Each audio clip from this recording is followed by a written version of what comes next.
Have you received your check yet? I have. I'm talking about the check that the government has been sending out, the United States government, during this pandemic crisis, this massive government bailout, where virtually all Americans are getting some form of check to help them through this time as they've lost their jobs. I looked at my bank account a few days ago and there it was.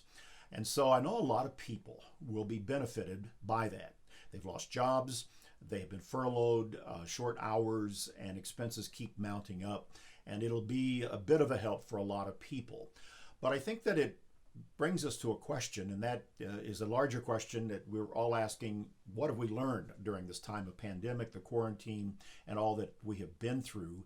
Financially, I think there's a big lesson for us all to learn in terms of preparation. I read an article in the Wall Street Journal this week that said that up to a half of all Americans do not have adequate savings to get them through even a short time without work for whatever reason. And that is being highlighted during this massive economic shutdown that's taken place. And so the government has done its part, and it will help, but it will, in the long run, not be quite what a paycheck will be for a number of reasons. But here's the lesson. What have we learned? Many lessons, but financially, we need to prepare. We need to plan ahead. Most financial experts will say that a person should have anywhere from 4 to 6 months of living expenses in cash saved back for a time like this. Now, that may be difficult for a lot of people to have, I recognize, but the only way to even begin to get there is to start putting money back and to prepare. And I hope that all of us will examine our habits coming out of this. There's a proverb in Proverbs 21, verse 17, that may help us to kind of point in this direction. It says, "He who loves pleasure will be a poor man. He who loves wine and oil will not be rich." Now, there's a lot packed into that particular verse.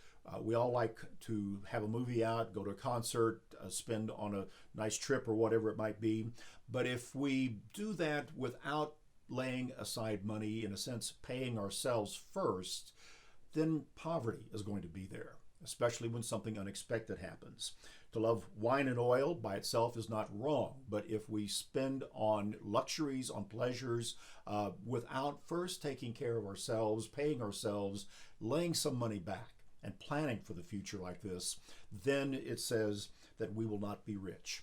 And it does speak to being prepared for a time like this. So what have we learned? Well, I hope that we learn financially to prepare for tough times and to begin to defer certain gratifications, certain other needs that we might think are needs and may not be, and begin to prepare financially for the next crisis that might come once we get through this one.